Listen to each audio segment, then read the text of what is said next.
Hello everyone, this is Dr. Young, and in this video we're going to take a look at the integrations in the NMR spectrum. We're going to talk about what they are and how we can use them to determine the structure of an unknown organic compound. So first off, what do the integrals mean? What are the integrations in the NMR spectrum? The integrations, just like in math, if you haven't done this part of math yet, right, this is just the area underneath the curve. Area under a curve. And so while often we draw NMRs as being, straight lines like this or like that or like that, really they're curves. And you can kind of see this in the NMR spectrum below. Or if I look at this, right, for this one on the far left, there's a curve under here and there's an area associated with that. If I look at the next one, right, again, the curve here, there's an area underneath this curve. And so what these integrals are talking about is what are the ratios between those areas underneath these curves. That's what the integrations are. And so what the processing software will do, it will figure out the integrations for you, and it will spit out the ratio of the area underneath those peaks.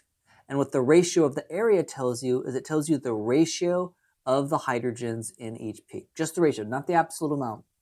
So what this is saying here, so my integration is down here. These numbers are usually below. They can be above too. They don't have to be. But that's these numbers down here, right? Those are the integrations. And what this is telling me is that there's a ratio of 1 to about 4. It's okay that it's 4.03. That's really close to 4. To about 1 to about, that was 2 to 1 to 3 to 6. Right? So it's suggesting that this may be a 1H peak, a 4H peak, a 1H peak, a 2H, looks like this is a 1 down here, and a 3 here, and a 6 here. Right, so it's saying that the approximate ratio between the hydrogens in each of these signals, remember that every signal is its own unique set of hydrogens. They have their own unique chemical environment. And that the ratios are 1 to 4 to 1 to 2, etc. Now, what we would do is we would then compare that to the molecule we thought we were trying to make, or maybe one that we think this NMR might correlate to. And so I'm going to go over and look at my molecule here. I drew up this, I have this ibuprofen here. This is an NMR from a spectroscopy company that I'm borrowing. And if I take a look at this, I'm going to go look at my different environments, right? So I have one environment here, 2, 3. Here are all my environments for my hydrogens. Looks like I have 1, 2, 3, 4, 5, 6, 7, 8 different environments. And if I look at them, I can see in here, okay, how many hydrogens are in this environment? There's only 1H there, so that would be a 1H peak. If I look at this one, there's 3 hydrogens in that CH3. That would be a 3H peak. Here, there's only 1 hydrogen. Here, there's 2 hydrogens. Again, 2 hydrogens. I'm just saying how many hydrogens are in those environments, so I can get a sense of what I might be able to expect in the NMR, right? Because again, this is the ratio of the hydrogens in these environments. So some things jump out to me right away. For example, this environment over here on the far left, where I have the 2 methyls that are equivalent to each other, that'd be a total of 6 hydrogens. So I'd expect a 6H peak. Of all of these peaks, only one of them is a 6H peak.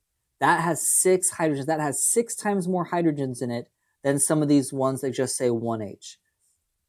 So I know, for example, that this must correlate to that 6H peak. It's the only 6H peak here. Everything else gets kind of muddled. Actually, I guess the only other one that's not muddled is the 3H. I have a methyl here with has 3 hydrogens in it. This one over here has 3 hydrogens in it. That must correlate to that peak.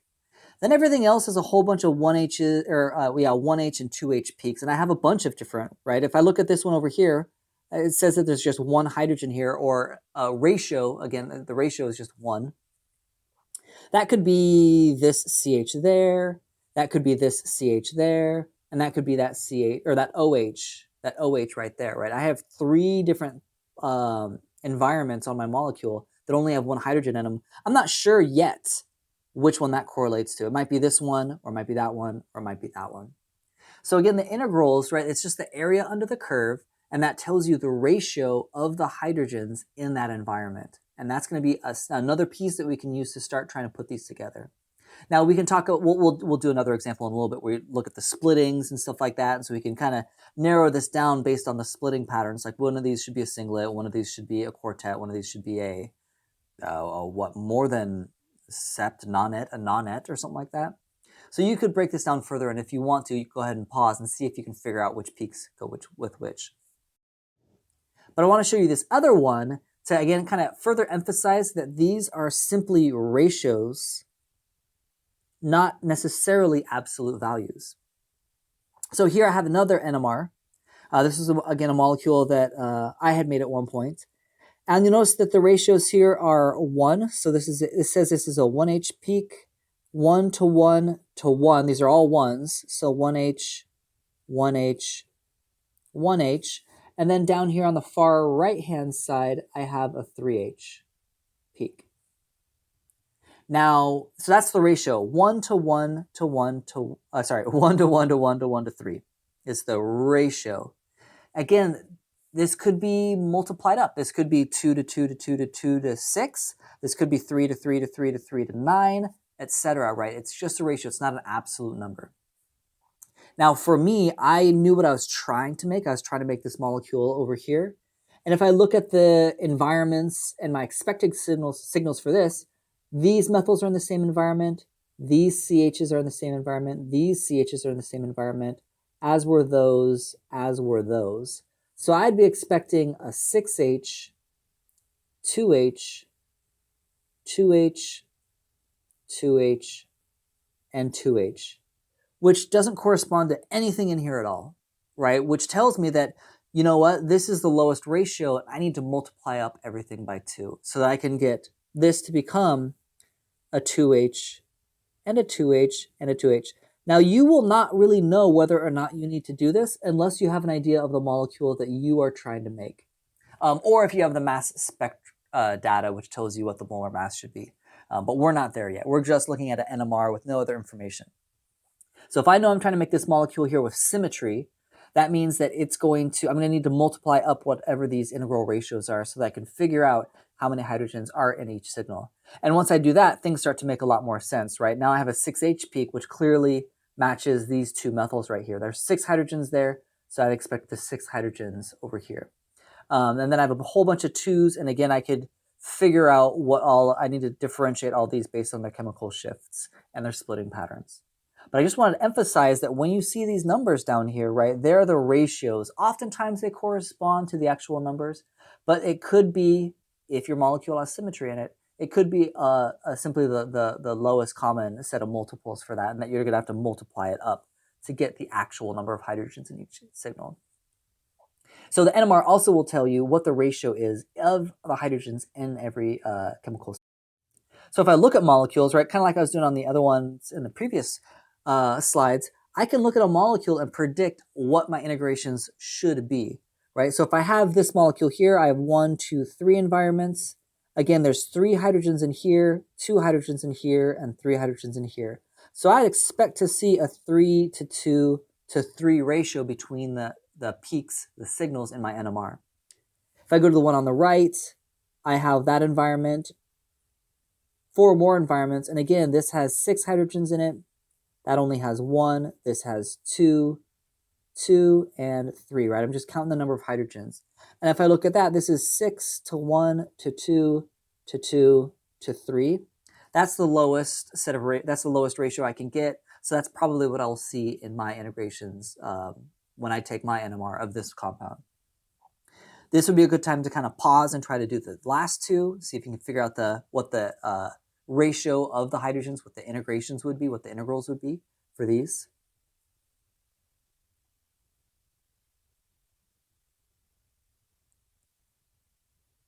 And so if I take a look at these last two, right, this molecule again, this is the same one we looked at before. I have that environment. I'm just going to do a different color just because it's going to kind of lay on top of each other here. I have that environment, this environment, and that environment. And so if I look at, right, OH just has 1 hydrogen in it. There's only 1 hydrogen here. Looks like for this green one, I have 1, 2, 3, 4 hydrogens. And then for the purple one, I have 6 hydrogens. So again, that would be the ratio that I would expect to see, a 6 to 4 to 1 to 1. Not necessarily in that order, it's just that's what they should show up as in my NMR spectrum. And then for this last weirdo, again, the cyclopentane thing, only one environment, there's 10 hydrogens in here, but again, these click down to the lowest ratio. So this would just look like a 1. Like the NMR has no idea that there's 10 hydrogens in there. It just knows that the ratio of hydrogens for this one is just 1 to nothing. Now, there is no other hydrogen to compare it to. So this would just show up as an integral of 1. It had just have an integral of 1. The only peak on here would have an integral of 1. We'd have to do other techniques to figure out that there were 10 hydrogens. And then I want to draw one more here, just again to emphasize this point. Let's say I have this molecule, this paraxylene molecule. Again, if we look at the environments here, right, I want to look at how many signals, how many environments, and then figure out what the integrals would be. These methyls are identical to one another, right? We got a plane of symmetry here. These CH are the same as one another. These CHs are the same as one another. And I don't have hydrogens at that spot or that spot, right? So I'm just looking at these. If I take a look at how many hydrogens are in each signal, there's 6 in this one. There are 2 in this one. And lastly, there are 2 in this one. Whoops.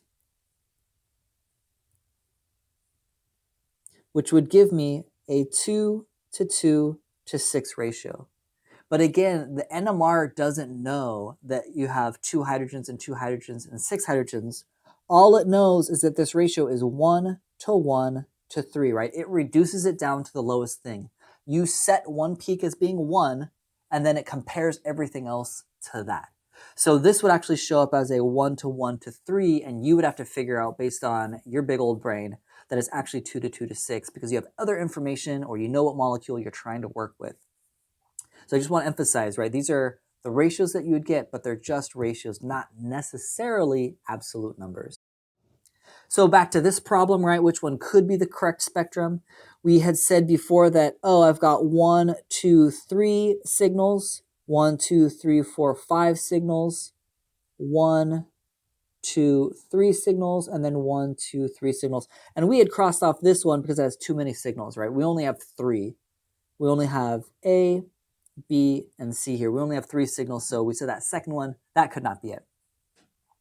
But now what I added here were the integrals, right? So I added the integrals on here. So I've got the 3H, 2H, 3H. I've added the integrals. And now I can, that should be the ratio that I see. So let me look at this molecule down here. That would be a 3H. This would be a 2H, and this would be a 3H. That matches, right? That's a 3 to 2 to 3. That matches these. So the first molecule could be right. If I look at the third molecule, this one has 2 hydrogens here, sorry, 4. 4 hydrogens in that environment, 4 hydrogens in that environment, and 2 hydrogens in that environment. So 4 to 4 to 2, or in other words, it'll show up as 2 to 2 to 1, right, if I reduce that down. That does not match this, right? It's supposed to be 3, 2, 3, not 2, 2, 1. So this actually cannot be the right molecule. It does not have the right integrals. They do not match the spectrum, what we collected from the data. So it's not that one. And then if I look at the last one, again, I have 3 hydrogens here, and then I have 2 hydrogens here and 3 hydrogens here. So that also could be it. So this spectrum must match either the first one or the last one. Both of these have a 3 to 2 to 3 ratio of hydrogens in those environments. So that's how we would use all this. What I want to talk about next is the splitting pattern. So why is that a singlet versus a quartet versus a triplet? How is that going to help us out when we look at molecules?